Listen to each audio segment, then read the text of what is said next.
Welcome back to Cafe Tales, where we warm hearts with stories as comforting as your morning coffee. I'm your host, Ailey, and today we're steeping ourselves in the world of Miss Marple. Now tell me, isn't it wonderful how stories bring us together, no matter where we are in this big world? Before we begin, I'd love to know, which corner of the world are you enjoying this story from? Today, I'm reading every single one. Let's get started. The morning mist clung to the windows of St. Mary Mead's library with a peculiar tenacity that Tuesday in early autumn.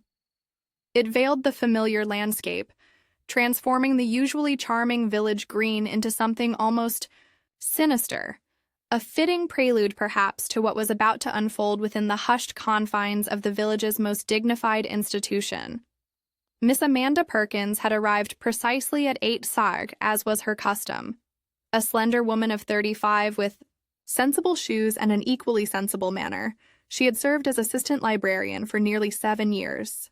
Her routine never varied.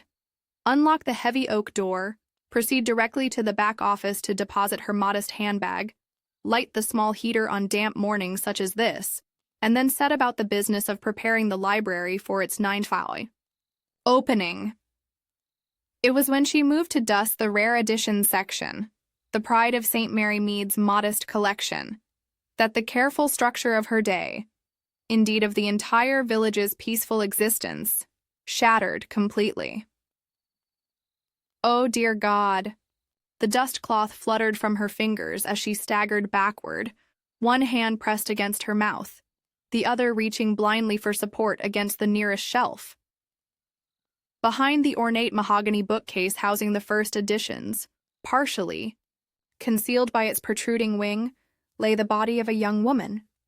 She was arranged, for there was no other word for it, in a strangely theatrical pose. One arm extended gracefully outward, the other folded across her chest. Her clothing was most peculiar, an evening dress of pale silk that might have graced a fashionable London party circa 1925, complete with long strands of pearls and elegant elbow-length gloves. Her dark hair was styled in a perfect bob, and her lips were painted a striking crimson that contrasted sharply with the ghastly pallor of her skin. Miss Perkins, after that initial cry, found herself quite unable to produce another sound. She stood frozen, cataloging details with the precision that was her professional hallmark. The young woman's silk stockings, the unusually elegant shoes, the small beaded handbag that had fallen open beside her outstretched hand. Most curious of all, perhaps, were the books.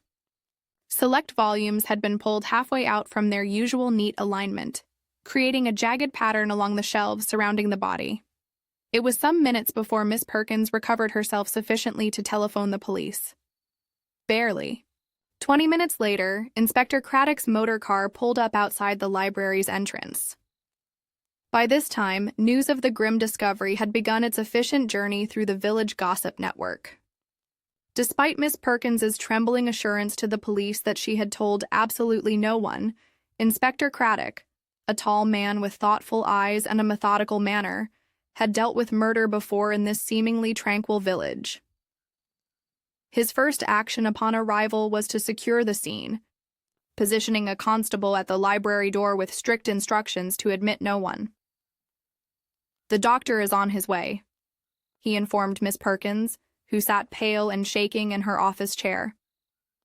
"Now then, if you'd be good enough to tell me precisely what happened this morning, from the moment you arrived." Miss Perkins recounted her movements in painstaking detail, concluding with a whispered, "I've never seen her before, Inspector. She's not from the village. At least I don't believe she is."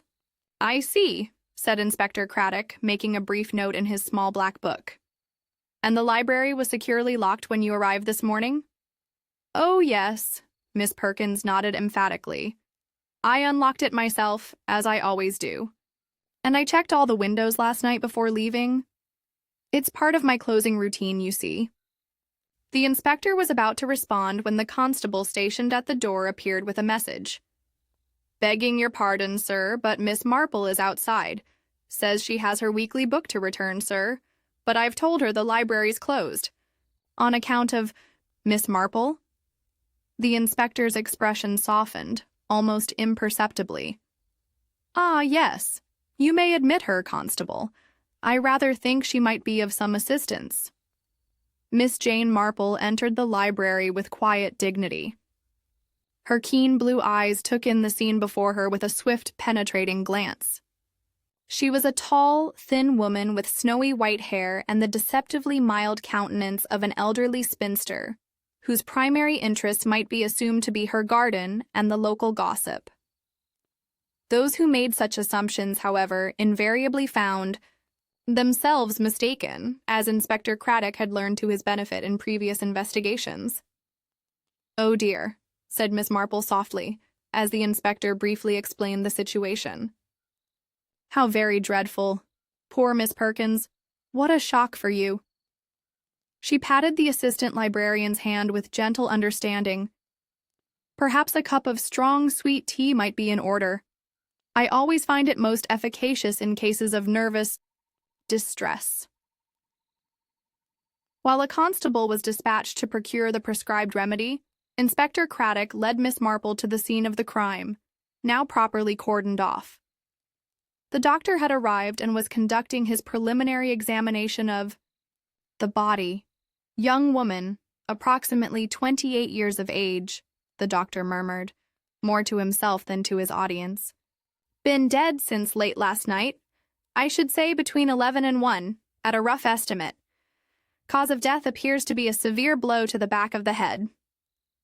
"Most irregular," Miss Marple observed quietly, her gaze moving from the victim to the disturbed books on the shelves. "Most irregular, indeed. You find something significant in the arrangement, Miss Marple?" Inspector Craddock inquired, having learned to value her observations. "Well, I couldn't say for certain, of course," she replied with characteristic modesty, "but it does seem most peculiar that only these particular volumes have been disturbed, doesn't it? All first editions from the 1890s, if I'm not mistaken, and arranged in such a precise pattern, not at all the result of a struggle or a random search." The inspector regarded the books with renewed interest. "You may be right," he acknowledged. "We'll have to check which titles have been moved." He turned to the doctor. "Any identification on the body?" "Nothing in the handbag," the doctor replied, "except lipstick, a handkerchief, and a small amount of money." He carefully unpinned a small folded note from the victim's dress. "But there's this. It was attached with this rather ornate brooch." Inspector Craddock accepted the note with gloved hands and carefully unfolded it. "The Blackwood collection reveals all sins." He read aloud, his brow furrowing. "The Blackwood collection," echoed Miss Marple. "How very interesting. The Blackwoods of Gossington Hall, I presume." "There hasn't been a Blackwood in residence for 30 years or more," said the inspector. "Not since poor Geoffrey died without heirs. The estate has stood empty all this time." Their conversation was interrupted by the arrival of Colonel and Mrs. Bantry, their faces grave with concern. The colonel, a military man of the old school with a bristling white mustache and ramrod-straight posture, addressed Inspector Craddock directly. "Dreadful business, absolutely dreadful," he declared, shaking his head. "Poor girl. Jolly and I came as soon as we heard." "Do you know the victim, sir?" Inspector Craddock asked sharply. "Indeed we do," Mrs. Bantry interjected, her normally cheerful countenance subdued with shock. "It's Eleanora Clark. She's been staying with us this past week. Arrived last Tuesday with a letter of introduction from our nephew in London." "Eleanora Clark," the inspector repeated, making another note. "And what can you tell me about her?" "She said she was a researcher," Mrs. Bantry explained, twisting her gloves anxiously in her hands. "Writing a book on local history, particularly interested in the old families of the area, especially the Blackwoods," added the colonel. "Seemed quite fixated on them, actually. Asked all sorts of questions about Gossington Hall and the family history." "I see," said Inspector Craddock thoughtfully. And did she mention anything about the Blackwood collection? Colonel Bantry shook his head. Can't say that she did specifically, though she did ask if we knew where the family papers might have ended up after the estate was closed. She was such a pleasant young woman, Mrs. Bantry said softly, her eyes filling with tears as she glanced toward the concealed body. So intelligent and well-mannered. Who could possibly want to harm her? Miss Marple, who had been listening intently to this exchange, spoke up with gentle precision. Might I ask what exactly was in the letter of introduction that your nephew sent? Did it offer any details about Miss Clark's background or the specific nature of her research? Mrs. Bantry looked startled. Well, not in great detail. Simply that she was a serious academic researcher who needed accommodation in the village for a fortnight or so, and that Jeremy, that's our nephew, had met her through university connections and found her to be thoroughly respectable. I see, said Miss Marple thoughtfully. And she didn't elaborate on her interest in the Blackwoods? The family has been gone from the area for so long. It seems a rather specialized subject of research. She mentioned something about correcting historical inaccuracies, Colonel Bantry offered after a moment's consideration. Said she had reason to believe that certain events in the family's history had been misrepresented in the official accounts? Did she indeed? Murmured Miss Marple, her faded blue eyes suddenly sharp with interest. Oh, very curious. Inspector Craddock, meanwhile, had been examining the immediate surroundings of the body more carefully. What's this? He said suddenly, bending to retrieve something from beneath the edge of the bookcase. A heavy marble bookend, ornately carved in the shape of an owl. Doctor, could this be our murder weapon? The doctor examined it briefly. The size and weight would be consistent with the injury, certainly. And look here. A slight trace of what might be blood, though it's been rather thoroughly wiped. No fingerprints, I'd wager, said the inspector grimly. Our killer was too careful for that. He turned to Miss Perkins, who had returned with a cup of tea clutched in her trembling hands. Do these bookends belong to the library? Miss Perkins? Oh, yes, she confirmed. There were a pair of them kept on either end of the rare editions shelf. Victorian pieces, quite valuable. And the other one, it should be at the opposite end of the shelf? Miss Perkins said, looking confused. Though I can't see it from here. A quick search confirmed that the matching bookend was missing. Inspector Craddock instructed a constable to make a thorough search of the premises. Now, he continued, addressing Miss Perkins again, I need to establish who had access to the library after hours. Who possesses keys to the building? Only myself and Mr. Laura, the head librarian, Miss Perkins replied promptly, though Mr. Laura is currently on holiday in Scotland, has been for the past 10 days. I'll need his contact information, said the inspector. And I'll need a complete list of everyone who visited the library yesterday, particularly anyone who showed interest in this section. As Miss Perkins hurried to compile the requested information, Miss Marple stepped closer to Inspector Craddock. If I might make an observation, Inspector, she said quietly, those books that have been displaced. I believe they may form some sort of message. A message? He repeated, looking at the seemingly random arrangement. Yes, Miss Marple nodded. You see, when one has lived as long as I have in a small village, one becomes quite observant of patterns.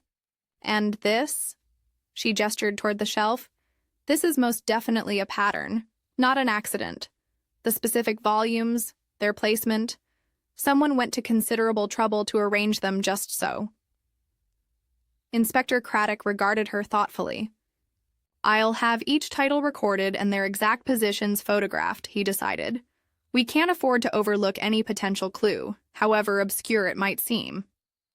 As the methodical process of documenting the crime scene continued, Miss Marple's gaze returned to the victim lying so unnaturally still in her anachronistic finery. Such an elaborate staging, she murmured, more to herself than to the others. One might almost think it was meant to be a performance of sorts, the clothing from another era entirely, and that note about the Blackwood collection. She shook her head slightly. Inspector, I believe there may be connections here that reach back far deeper into the past than might initially appear. The Blackwoods, Colonel Bantry mused, stroking his mustache. There was some sort of scandal, wasn't there? Back in the 1890s? Something about the young wife of Sir Richard Blackwood? Helena Blackwood, Miss Marple supplied promptly. A tragic case. She reportedly threw herself from the tower at Gossington Hall barely 3 months after her marriage. I was only a girl then, of course, but I remember the talk. Such a beautiful young woman, by all accounts. A thoughtful silence followed this pronouncement, broken at last by Inspector Craddock. Well, he said decisively, it seems we have quite a tangled web to unravel. Colonel and Mrs. Bantry, I'll need to speak with you in more detail about your house guest. Miss Marple, given your knowledge of local history and your particular insights, I'd be grateful if you would remain available for consultation. As the small group dispersed to their assigned tasks, Miss Marple paused for one final glance at the crime scene. The mist outside had begun to lift, allowing weak sunlight to filter through the high library windows, illuminating motes of dust that danced like silent witnesses above the body of Eleanor Clark, a young woman who had come to St. Mary Mead in search of historical truths and found instead her own untimely end among the secrets of the past. What those secrets might be and how they connected to the long-departed Blackwood family remained to be seen. But as Miss Marple made her way thoughtfully back to her cottage, she could not help but reflect that in her experience, the sins of the past were rarely content to remain buried forever, and that books, like people, often held mysteries between their covers that awaited only the right reader to reveal themselves. Chapter 2. Disturbed Dust, the Preliminary Investigation.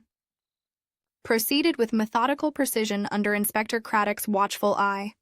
By mid-afternoon, the library had been thoroughly examined, photographs taken, and the body of Miss Eleanor Clark removed to the mortuary. Throughout it all, the peculiar arrangement of the disturbed books remained at the forefront of the inspector's mind.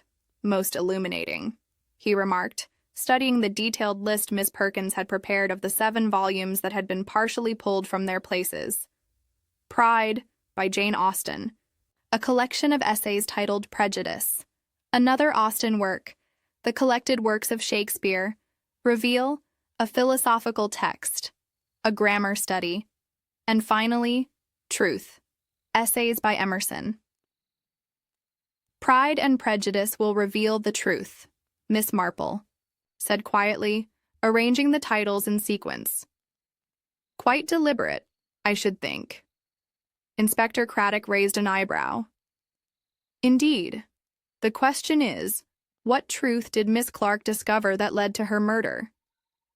The post-mortem results arrived. By telephone shortly thereafter. Blunt force trauma to the back of the head. Consistent with the marble bookend, Inspector Craddock informed Miss Marple, who had been invited to stay due to her unique insights. Death occurred between 10:00 and midnight last night. There were no signs of struggle, suggesting she either knew her attacker or was taken entirely by surprise. After hours, Miss Marple mused, so either she never left the library at closing time, finished the inspector, or someone with a key let her in later. Miss Perkins, what time did you lock up yesterday? 6 hours precisely, the assistant librarian replied. I distinctly remember. Miss Clark left at about 4 to 4:30. She had been examining the parish records all afternoon. The parish records? Miss Marple's interest quickened. Relating to the Blackwood family, perhaps? Yes, indeed. She'd been most persistent about accessing everything we had concerning the Blackwoods. Old newspapers, estate records, parish registries, particularly focused on the 1890s period. Inspector Craddock made another note. And who else visited that section yesterday? Miss Perkins consulted the library's ledger. Mr. Septimus Gray spent nearly 2 hours reviewing historical materials. He's our local historian, you know. And later, Mrs. Vanessa Blackwood Jones requested access to the family records. Blackwood Jones? Inspector Craddock looked up sharply. A relation? A distant cousin, I believe, Miss Perkins explained. She returned to the village about 3 months ago after decades abroad, quite proud of the connection, though remote. Miss Marple's knitting needles clicked softly as she knitted, seemingly absorbed in her work, yet missing nothing of the conversation. How interesting, she murmured, that these same 3 people examined precisely the books that were later arranged in that curious message. Inspector Craddock turned to her in surprise. The very same books? You're certain? Oh, yes, Miss Marple nodded. I took the liberty of checking the sign-out records while you were speaking with the doctor. Miss Clark, Mr. Gray, and Mrs. Blackwood Jones all examined those exact volumes within the past week. Later that afternoon, Miss Marple found herself invited to tea at the Bantry residence. The elegant drawing room offered a stark contrast to the morning's grim scene. Yet the conversation inevitably turned to the murder. Such a dreadful business, Mrs. Bantry lamented, pouring tea. I can scarcely believe that poor girl was killed. She seemed so dedicated to her research. About the Blackwoods, I understand, Miss Marple prompted gently. Did she share any of her discoveries with you? Colonel Bantry cleared his throat. She became particularly animated when discussing Helena Blackwood's death in 1895, seemed convinced it wasn't suicide at all, though that was the official verdict. Indeed, Miss Marple's faded blue eyes sharpened with interest. And did she offer any evidence for this theory? Nothing concrete, Mrs. Bantry replied, though she did spend an inordinate amount of time examining the period when Helena was married to Sir Richard, just those 3 months before her death. Asked all sorts of questions about the family tower where she supposedly jumped. As Miss Marple departed the Bantry home, she paused by the village green, her mind turning over these new pieces of information. The carefully arranged books, the cryptic note about the Blackwood collection, Eleanora's intense interest in Helena's death, pieces of a puzzle that had yet to form a coherent picture. Her contemplation was interrupted by Inspector Craddock, who approached with a grim expression. Miss Marple, we've made a discovery. The note found on Miss Clark's body was written on the back of a torn photograph. He carefully produced the evidence in its protective covering, a young Victorian woman standing beside an ornate cradle. Miss Marple examined it closely. How very peculiar, and most suggestive, wouldn't you say, Inspector? Suggestive of what exactly? Well, she replied thoughtfully, it rather indicates that whatever truth Miss Clark discovered about the Blackwoods, it may well concern not just Helena's death, but perhaps also a child whose existence might have been concealed or forgotten over the decades. Inspector Craddock considered this. A child that might alter inheritance claims, perhaps? That could certainly provide motive for murder, even after all these years. As twilight descended upon St. Mary Mead, casting long shadows across the village green, Miss Marple walked slowly homeward, her mind occupied with dust long settled and now fatally disturbed. The truth, like the pattern of those carefully arranged books, was there to be read by those who knew how to interpret the signs. And somewhere in the village, a killer waited, watching to see if the message would be understood before more blood was spilled. Chapter 3. Faded Ink and Ancient Sins. The following morning dawned with a penetrating drizzle that seemed to seep into the very bones of St. Mary Mead. Miss Marple, undeterred by the inclement weather, made her way along the village's winding lane to the small cottage where Mr. Septimus Gray had lived for the past 30 years. The elderly historian's dwelling was precisely what one might expect. A charming, if somewhat neglected building, nearly obscured by climbing roses now past their prime. The windows were largely hidden behind stacks of books visible even from the garden path. Gray himself answered the door after the third knock, a stooped figure with wispy white hair and spectacles that magnified his watery blue eyes to an almost owlish proportion. "Miss Marple," he exclaimed, seeming genuinely pleased by her visit. "Do come in, come in. Mind the books if you would. They do rather accumulate, I'm afraid." The interior of the cottage confirmed Miss Marple's expectations. Every available surface was occupied by historical documents, leather-bound volumes, and yellowing photographs, all arranged in what appeared to be random disorder, but which she suspected followed some private organizational system comprehensible only to their owner. "I've just put the kettle on," Mr. Gray informed her, clearing a space on an ancient armchair by relocating a teetering pile of newspaper clippings. "Terrible business at the library, isn't it? Poor young woman. I understand you were there when she was discovered." "Indeed, Miss Marple," confirmed, settling herself carefully in the offered seat. "Miss Clark was researching the Blackwood family, I believe. As are you, from what Miss Perkins tells me." "Ah, the Blackwoods." The old historian's face brightened with scholarly enthusiasm. "A fascinating family with a most intriguing history. I've been documenting the prominent families of our county for decades. You know, the Blackwoods feature prominently in my current manuscript." "Miss Clark visited you recently, did she not?" Miss Marple inquired, accepting the cup of tea he offered with a slightly trembling hand. "Several times, yes. Most interested in my newspaper collection." He gestured toward several bound volumes of yellowed papers, particularly regarding Helena Blackwood's death in '95. Tragic affair. She believed it wasn't suicide, I understand. Mr. Gray hesitated, then nodded slowly. "She found something in my collection. Something that contradicted the official account. Became quite excited about it, though she wouldn't specify exactly what she discovered." "Oh, very interesting," murmured Miss Marple. "And did she mention the Blackwood collection to you?"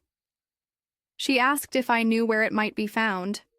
"Yes," he said. "I directed her to the library's archive room, special collection of historical documents kept under lock and key.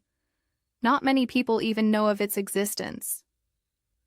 As Miss Marple departed from Mr. Gray's cottage, her mind was busy, processing this new information. She was so preoccupied, in fact, that she nearly collided with Inspector Craddock at the garden gate. "Ah, Miss Marple," he said, tipping his hat. "I might have guessed you'd be conducting your own inquiries. I was just coming to speak with Mr. Gray myself." "He's been most informative," she replied. "Oh, I suspect there's more he hasn't told us." The inspector nodded grimly. "We've made a discovery about Miss Clark, or should I say Miss Blackwood. Her real name was Eleanora Blackwood, great niece of Helena. She changed her name years ago." "Oh." Miss Marple's eyes widened slightly. "That certainly casts her research in a different light, doesn't it? Not merely academic interest, but personal family history." "Indeed. I'm on my way to inform the Bantrys now. Care to accompany me?" At Gossington Hall, the Bantrys' reaction to this revelation proved illuminating. "I had begun to suspect something of the sort," Mrs. Bantry admitted, twisting her handkerchief nervously. "She showed such particular interest in certain family portraits and heirlooms when I gave her a tour of the house." "Did she mention specifically what she was looking for in her research?" Inspector Craddock pressed. Colonel Bantry cleared his throat. "She did ask a rather odd question about inheritance laws as they stood in the 1890s, particularly regarding illegitimate children and their claims on family estates." Miss Marple and Inspector Craddock exchanged significant glances. Later, that afternoon, Miss Marple obtained permission from the vicar to examine the parish records herself. With meticulous care, she traced through the births, marriages, and deaths recorded during the crucial period of 1895. "How very curious," she murmured, peering closely at a particular entry. "Look here, Inspector. A birth registration from 1895, the very year of Helena's death, showing a child born to the Blackwood family." Inspector Craddock leaned forward to examine the document. "The details are obscured. That ink blot covers both the child's name and gender." "Yes," Miss Marple agreed, "and most convenient, wouldn't you say?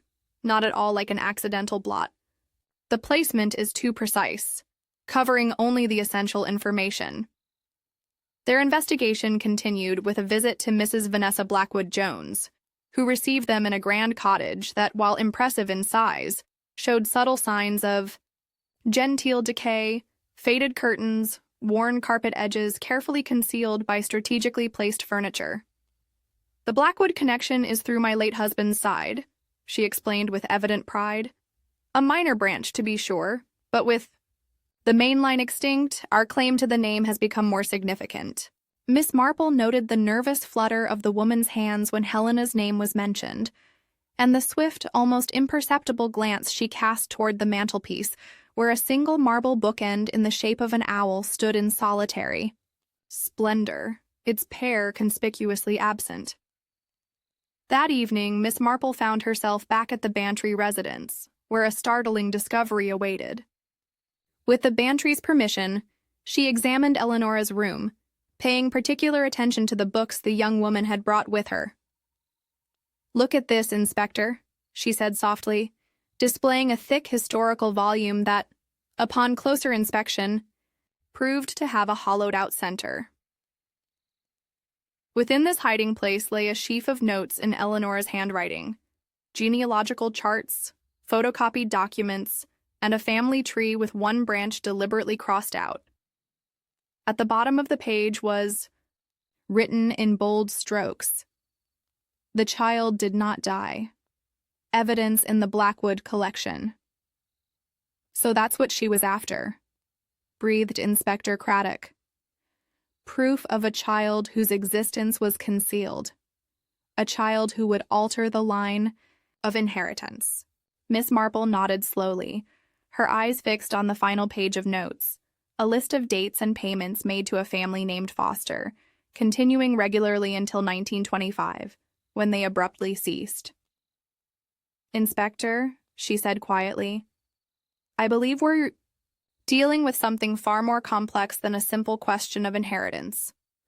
These payments suggest a long-term arrangement, perhaps caring for a child whose parentage needed to remain secret." As twilight deepened into night, the rain intensified, drumming against the windows of St. Mary Mead like impatient fingers.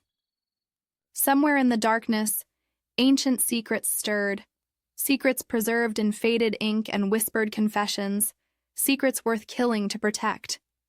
Even after the passage of so many years, and as Miss Marple sat by her fireside, knitting needles, clicking rhythmically, she contemplated the pattern emerging from the scattered threads of evidence, a pattern as deliberate and meaningful as the books arranged around Eleanor's body, pointing toward a truth that had remained hidden for nearly.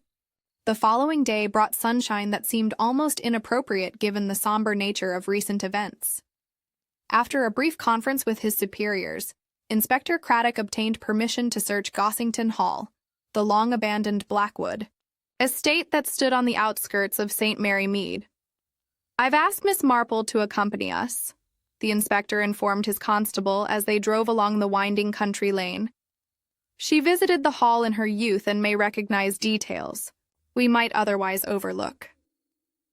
Gossington Hall presented a melancholy spectacle as they approached. Once the grandest house in the parish, it now stood behind rusting gates, its gardens overgrown, ivy creeping unchecked across the stone facade. The solicitor who managed the trust had provided keys, though he expressed doubts about the exercise. "Nothing's been disturbed in decades," he had assured them. "The estate has been in limbo since Geoffrey Blackwood's death, with various distant relatives contesting the will." Miss Marple, arriving separately, surveyed the house with keen interest. How sad to see it so neglected. It was quite magnificent in its day, you know. I attended a garden party here as a young girl. Must have been around 1898. Sir Richard was rather reclusive by then, after his wife's death. The great oak door creaked ominously as they entered the shadowy entrance hall. Dust lay thick upon the floor, disturbed only by the occasional small paw print of some creature that had found its way inside. Furniture stood shrouded in yellow dust sheets, giving the rooms an eerie, ghostly atmosphere. The library is this way, Miss Marple indicated, leading them down a corridor with unerring confidence.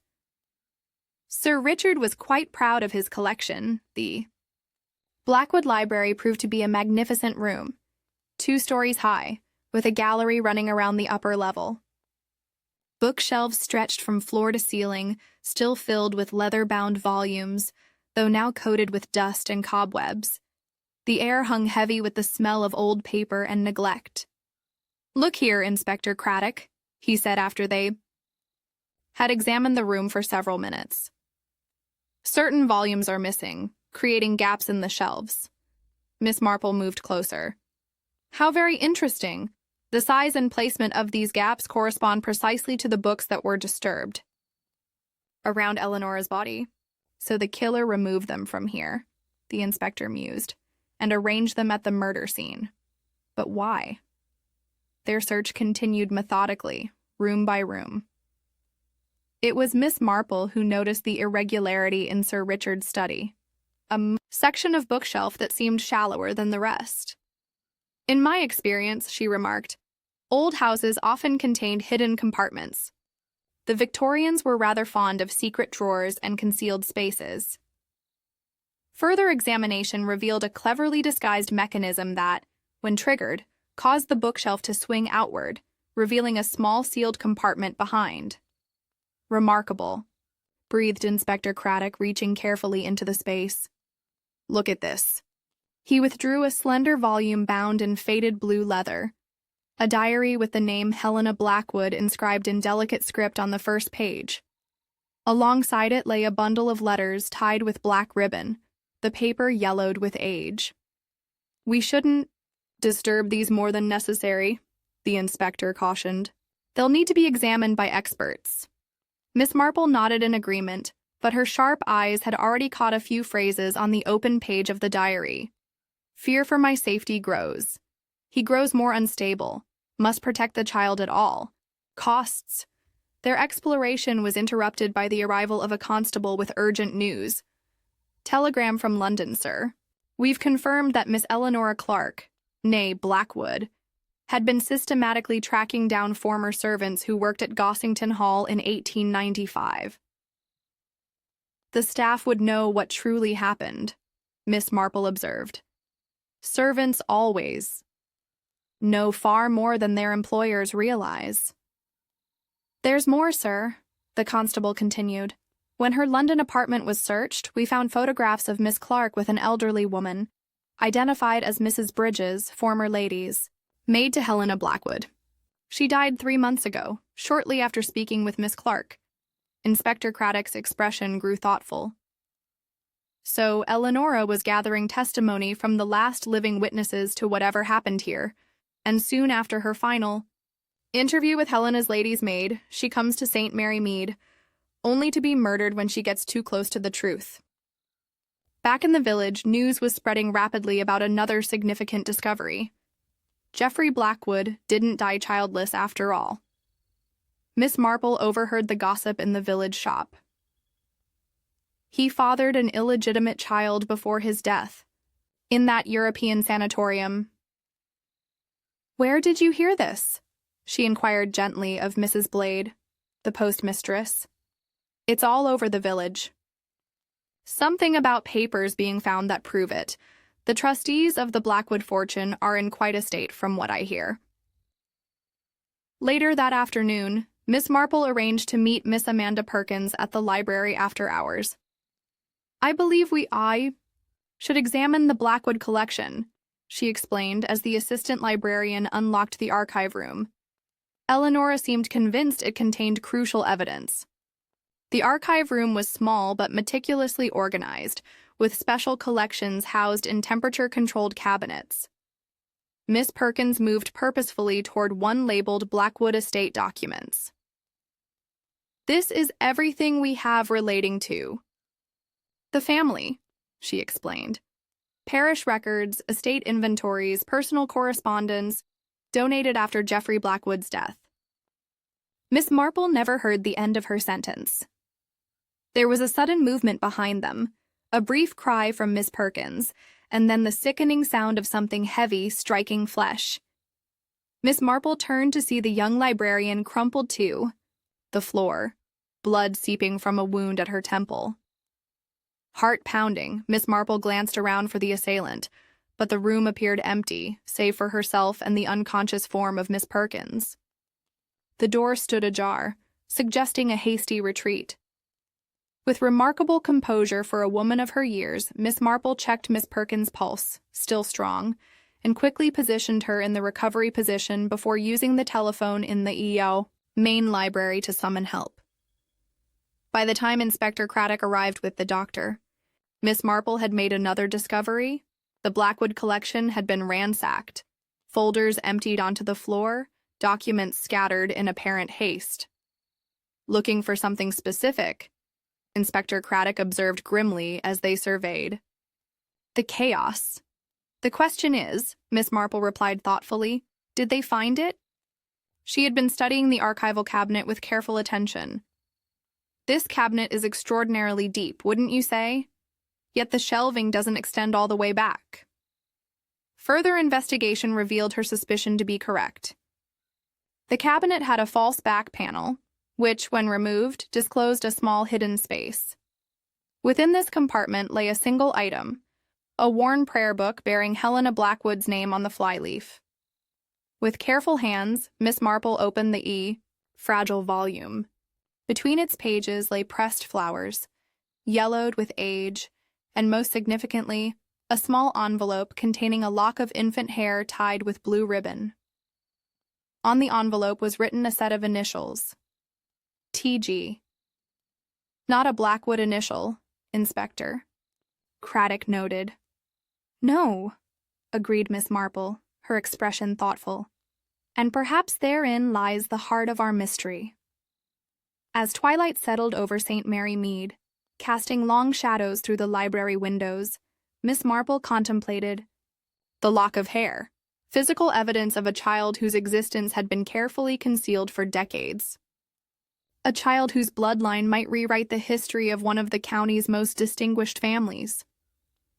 In the hospital, Miss Amanda Perkins lay unconscious, unable to share what she might know about Eleanor's discoveries. The Blackwood collection had been violated, its secrets partially exposed, and somewhere in the village, a killer moved with increasing desperation, for the truth that had remained buried for nearly a century was finally emerging into the light, one clue at a time. The morning found Miss Marple seated beside Amanda Perkins' hospital bed. The young librarian had regained consciousness late the previous night, though she remained pale and disoriented, a white bandage stark against her dark hair. "Miss Marple," she murmured, recognizing her visitor. "The Blackwood collection," Miss Marple confirmed gently. "It was disturbed, but not everything was taken. How are you feeling, my dear?" "My head aches terribly," Miss Perkins attempted to sit up, then thought better of it. "I never saw who struck me. They must have been hiding when we entered." Inspector Craddock arrived shortly thereafter, notebook in hand but maintaining a compassionate tone as he addressed the injured woman. "Miss Perkins, anything you can remember about yesterday evening might prove crucial." The librarian closed, her eyes momentarily concentrating. "Eleanora, Miss Clark had confided in me. Not everything, but enough. She was terribly excited about her discoveries." "What exactly had she found?" the inspector prompted. "She believed Helena Blackwood had not committed suicide at all. Miss Perkins's voice dropped to a near whisper. She was murdered. To conceal the birth of a child. Miss Marple leaned forward. A child not fathered by Sir Richard Blackwood? Miss Perkins nodded carefully, mindful of her injury. According to Eleanor's research, Helena had been involved with someone from a lower social position, a household servant. When Sir Richard discovered the affair and realized the child wasn't his, he arranged Helena's death to appear as suicide. The child was secretly given away to a family in a neighboring village. Its existence was erased from all official Blackwood records. And Eleanora had proof of this? Inspector Craddock asked. She believed the final evidence was in the Blackwood collection. That's why we arranged to meet yesterday evening. She wanted my help accessing some of the more fragile documents. As they left the hospital, Miss Marple and Inspector Craddock compared this new information with what they had already discovered. The initials on the envelope with the lock of hair, TG, Miss Marple mused. I wonder. I've had Helena's diary and letters examined, the inspector informed her. There are multiple references to someone identified only as TG, apparently a young man employed at Gossington Hall. And the diary confirms Miss Perkins's account. Helena was indeed pregnant with this man's child, and terrified that Sir Richard would discover the truth. Thomas Gray, perhaps? Miss Marple repeated thoughtfully. Grandfather of Septimus Gray? Inspector Craddock looked startled. The local historian? You believe there's a connection? It seems a remarkable coincidence otherwise, doesn't it? And Mr. Gray did mention his family had worked at Gossington Hall for generations. A visit to Septimus Gray's cottage confirmed their suspicion. The elderly historian, confronted with the evidence from Helena's diary, sighed deeply before nodding in confirmation. My grandfather was Thomas Gray, gardener's assistant, at Gossington Hall in 1895. He was barely 20 when he fell in love with Helena Blackwood, a forbidden relationship across class boundaries. You knew about their affair? Inspector Craddock pressed. Family whispers, fragments of stories, Mr. Gray admitted.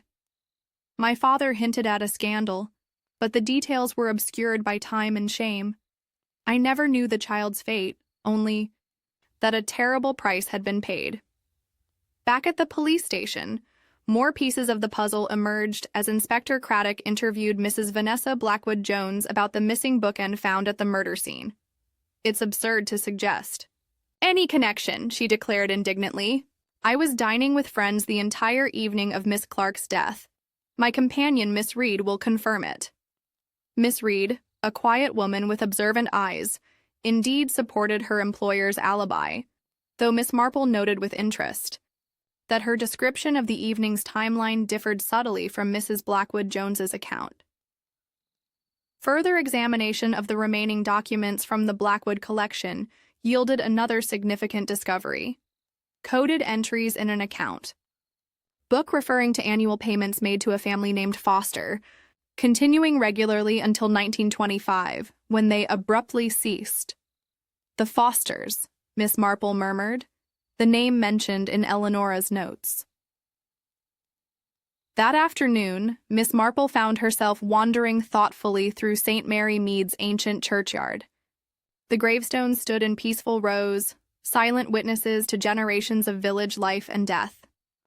Her attention was drawn to a modest headstone, partially concealed by overgrown roses. Martha Foster, beloved mother, died 1925. Fresh flowers had been placed before it. Not the usual garden variety one might expect, but a single pressed flower, preserved between clear protective sheets, identical to those found in Helena's prayer book. The church registry confirmed what Miss Marple had begun to suspect. Martha Foster was the woman who had raised Helena's illegitimate child. A child who, if legitimate, would have been the true heir to the Blackwood fortune, rather than the distant cousins who inherited upon Geoffrey Blackwood's death. But why kill Eleanora now?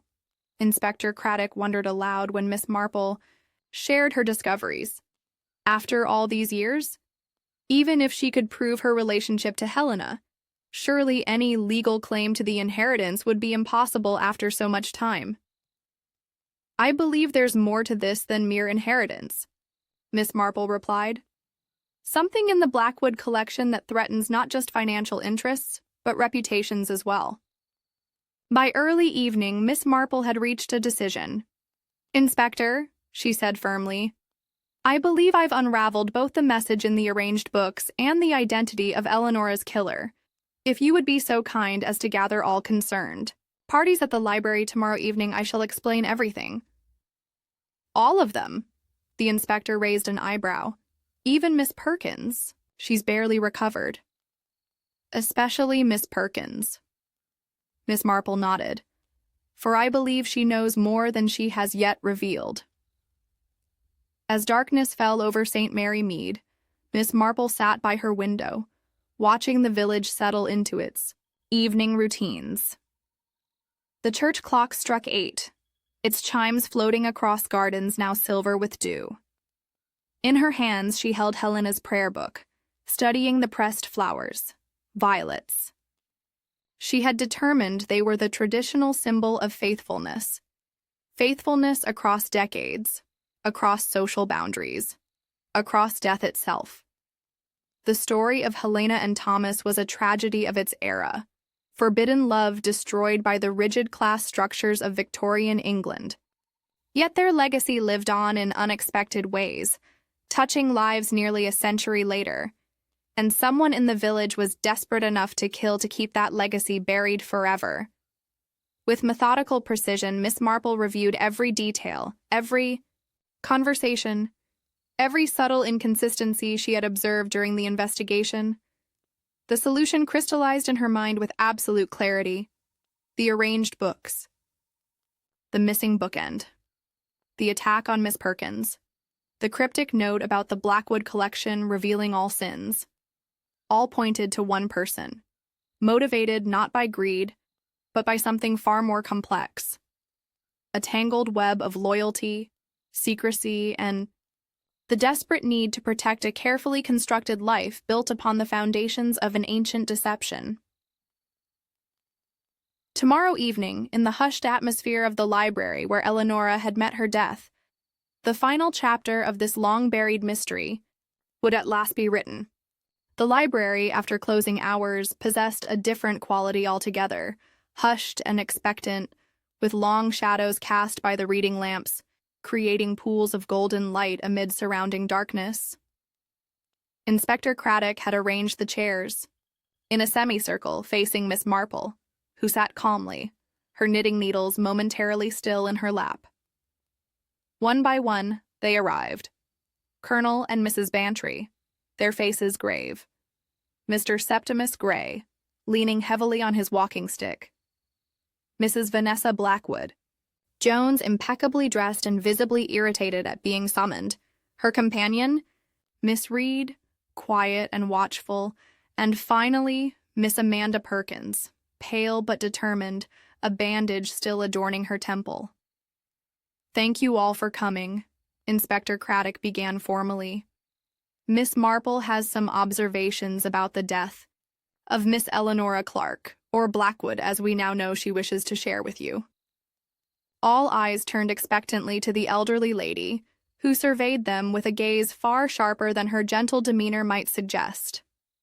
Murder, she began simply, is rarely as complicated as it first appears. The trappings may be elaborate, the motives deeply buried, but at its heart lies something quite straightforward, a threat that must be eliminated, a secret that must be protected. She adjusted her shawl before continuing.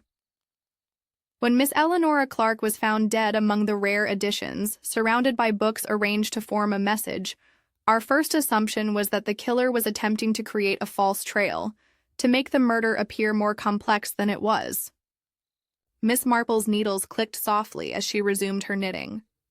But as I examined the precise books selected, I realized they formed not just the message, Pride and Prejudice will reveal the truth, but also pointed literally to where, In the library, Helena's prayer book had been hidden for decades. Mrs. Blackwood-Jones shifted impatiently. This is all very theatrical, but what does it have to do with any of us? Surely you don't suspect— Patience, Mrs. Blackwood-Jones, Inspector Craddock interjected. Please continue, Miss Marple. Eleanora Clark came to St. Mary Mead with a purpose, Miss Marple resumed. She was Eleanora Blackwood, granddaughter of Helena's illegitimate child with Thomas Gray. Through birth records, diaries, and testimony from former servants, she had painstakingly proven her lineage and discovered the truth about Helena's suicide, which was actually murder by Sir Richard Blackwood after discovering his wife's infidelity. Mr. Gray nodded sadly. My grandfather never recovered from her loss. He carried that grief to his grave. Eleanora had come not merely to research, Miss Marple continued, but to claim her rightful inheritance, with irrefutable evidence from the Blackwood collection. Evidence that would prove Sir Richard had murdered Helena and conspired to hide the existence of her child, who was the true heir to the Blackwood fortune. Miss Marple's gaze swept the circle, lingering briefly on each face. But there was something else. Something I only understood when I noticed fresh flowers on Martha Foster's grave. Not ordinary flowers, but a preserved specimen, identical to those in Helena's prayer book. She turned suddenly toward Miss Reed, who sat rigidly beside Mrs. Blackwood-Jones. Those flowers were placed there by you, Miss Reed, or should I say, Miss Foster. A ripple of surprise ran through the assembled group. Miss Reed remained utterly still, her expression unchanged. You are the daughter of Martha Foster, Miss Marple stated quietly. The woman who raised Helena's child alongside her own family, sworn to secrecy about the baby's true parentage. You grew up with the hidden Blackwood heir as your foster sibling. Miss Reed's hands trembled slightly in her lap, but she said nothing. When the payments from the Blackwood estate ceased upon your mother's death in 1925, you found employment with Mrs. Blackwood-Jones, maintaining a connection to the Sawa family that had both supported and betrayed your own. Mrs. Blackwood-Jones turned to her companion in obvious shock. Ruth, is this true? Miss Reed, Ruth Foster, finally spoke, her voice steady despite her evident distress. It is, Vanessa. My mother took in Helena's baby when no one else would. We were paid for our silence. But when Mother died, the payment stopped. I had nowhere to go. No skills except service. When your husband offered me a position, it seemed fitting somehow. Miss Marple nodded. You had grown comfortable in your role over the decades. Then Eleanora Clark appeared, threatening to expose not just the truth about Helena's murder, but also the knowledge that Mrs. Blackwood-Jones and her late husband had been aware of the legitimate heir all along and had conspired to conceal the evidence. That's preposterous, Mrs. Blackwood-Jones exclaimed. My husband knew nothing of this. He knew everything, Ruth Foster said quietly. He found Helena's prayer book with the lock of hair years ago. He recognized what it meant immediately, that there was a direct descendant with a stronger claim to the Blackwood fortune than his own. He hid the book in the library archives, where no one would find it, and you protected his secret, even after his death. Miss Marple concluded. When Eleanora arranged to meet you at the library after hours, supposedly to share information about your connected past, you saw an opportunity to silence her permanently. Inspector Craddock stepped forward. The carefully arranged books were not Eleanora's doing, but Miss Foster's attempt to create a misleading clue. We found traces of marble dust on a handkerchief in her possession, and a page torn from Helena's prayer book in her room. Ruth Foster's composure finally cracked. She would have destroyed everything, not just Mrs. Blackwood-Jones's position, but mine as well. Where would I go at my age? What would become of me? She looked around the circle with sudden defiance. You all sit in judgment, but none of you have lived as I have. watching others enjoy wealth and position that rightfully belonged to the child my mother raised. The child who died in the Great War, never knowing his true heritage. But Eleanora knew, Miss Marple said softly, and she intended to right that historical wrong. Ruth Foster whispered, "After all these years of silence, of careful preservation of the past, I couldn't allow it." As Inspector Craddock moved to arrest Ruth Foster for the murder of Eleanora Clark, Miss Marple turned to Colonel and Mrs. Bantry with unexpected gentleness. "There is one final piece to this puzzle," she said, placing Helena's prayer book and the photograph of the young mother and cradle in Mrs. Bantry's hands.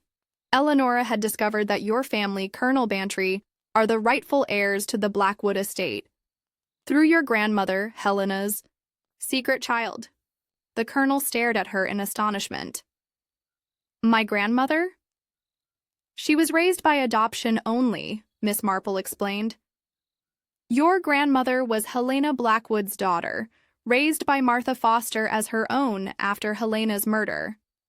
Eleanora had traced the lineage meticulously and had intended to reveal it before her life was cut short." As the implications of this revelation dawned on those present, Miss Marple observed them with the quiet wisdom that came from her decades of observing human nature in all its complexity. The mystery of nearly a century had dissolved into a new beginning as ancient wrongs found their resolution in unexpected ways. Outside the library windows, night had fallen completely over St. Mary Mead.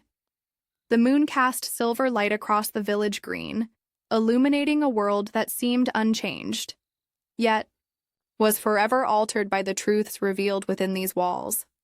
"Books," Miss Marple remarked softly as she gathered her knitting, "like memories, reveal their secrets only to those patient enough to read between the lines, and some chapters of human history, once closed by violence, can finally find their proper conclusion in truth."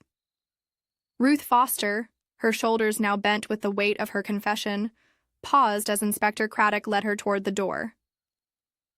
"I preserved Helena's flowers all these years," she said, her voice barely audible. "Someone had to remember her as she truly was, not the tragic suicide of village legend, but a woman who loved deeply, unwisely, and paid the ultimate price." "She will be remembered now," Miss Marple assured her. "The truth, however painful, brings its own form of peace." As the library door closed behind them, the books stood silent on their shelves. Repositories of human knowledge, human folly, and human spirit. Among them, the volumes that had formed Eleanora's final message had been returned to their rightful places. Their brief role in this drama of revenge and revelation now complete. Miss Marple gazed at them thoughtfully before turning away. In her experience, the most enduring mysteries were not those between the covers of detective novels, but those within the human heart, capable of both terrible darkness and remarkable light, often within the same person. That, perhaps, was the most valuable lesson from this case of death among the written word Turi.